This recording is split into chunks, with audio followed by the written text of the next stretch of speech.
ruling, there is a pressing need for a clear policy directions regarding the procedure and the process for handling virtual and online directions and proceedings. We commend the applicants as this application has illuminated the necessity for such guidelines and made the issue more apparent.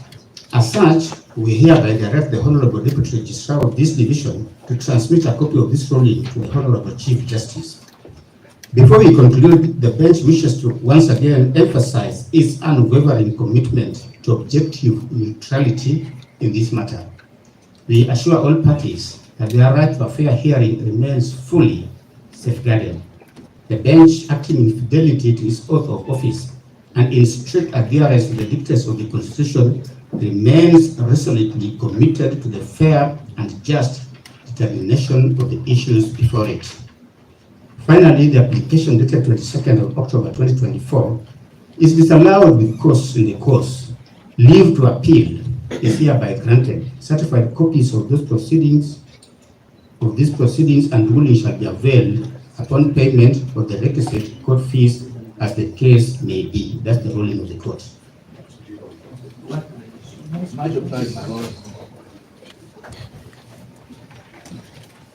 Malado, on behalf of the petitioner, we have listened to the ruling.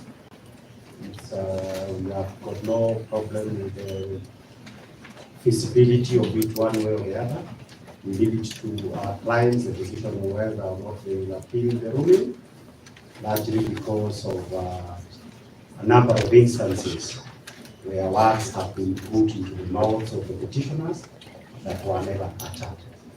Be that as it may, I believe since we received some communications from the Deputy Registrar, and there were certain other pending matters in the files that were under consideration, we shall await the directions of the court before, from the petitioner's point of view, we can say one or two things.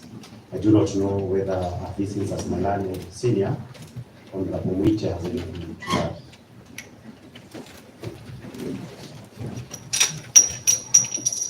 My lords, Your Lordship, we appreciate that this honorable court of its own volition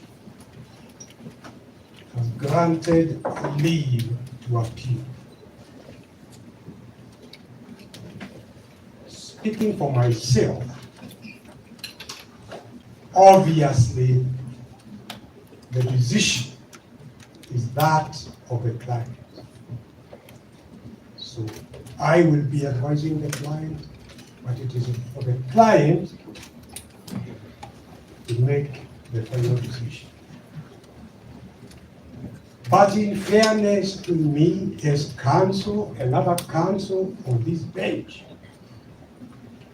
I will certainly be seeking to persuade my client to appeal.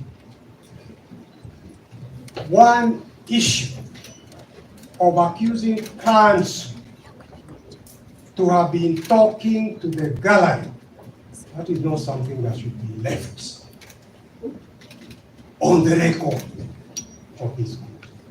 It is damaging to counsel, and that is an issue that definitely needs to be taken out of the record of this court by the Court of Appeal.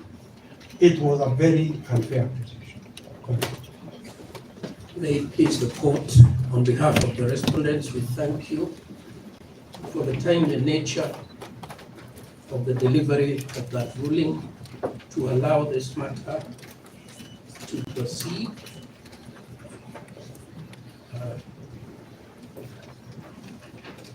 We note that you have permitted the parties leave to appeal, and we support that. The respondents support a fair resolution of this dispute in accordance with the law, and therefore we would not oppose their right to appeal. Having said that, however, and in reference to my learned friend, Mr. Kibe Mungai, who has alluded to other petitions pending before court, it is the respondent's position that we should exhaust all matters today relating to the matter that has been called out by your clerk or your legal assistant. I apologize to the lady, so that we may exhaust that, after which the court will give directions on any other matter that may be before you or may be anticipated to come before you. Thank you.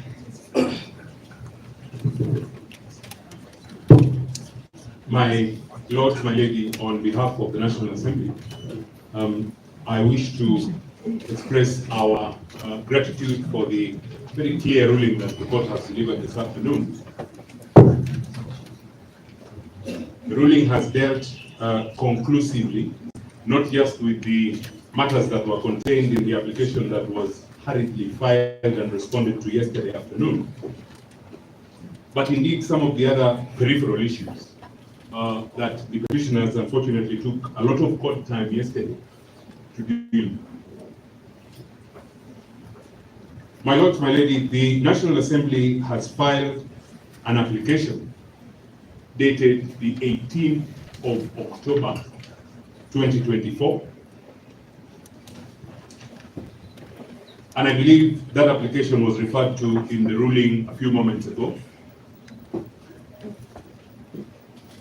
That application, subsequent to the ruling that you have just delivered, I submit is the next issue that the court should deal with. And just to put it on record, my Lord, that we are ready to proceed with that application this afternoon.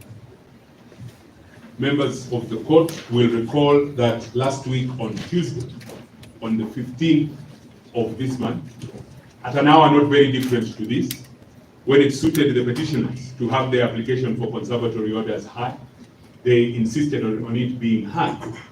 And we request that the urgency in this matter remaining and having been noted by the court, we proceed with the hearing of that application, which has been fully responded to, immediately after this. I'm most of that. My Lords and your Ladyship, further to that, for Senate, I wish to state, my Lords and your Ladyship, that unlike the petitioners, we are willing to argue the application in a record 30 minutes. Is this the same application? Yes, the application dated 18th October 2024. We will only ask for 30 minutes to exhaust our application. We will dive straight into constitutional principles. We will not take much time. The respondents can have as much time as they want so that this matter can be concluded. My Lords, Mr. Kibe has talked about the gallery of Paul Mwita Senior Counsel. From that side, it was apparent that they were not just addressing the court. They were addressing other matters. Do we need to engage? Do we need to engage in arguments on that? Let us not go into that now. I will withdraw that. But my Lord, we are ready to proceed. We don't want to address something and then you say you withdraw it. You don't have to forcing the damage. We withdraw properly. I will withdraw the remark that the petitioners are addressing the public gallery today.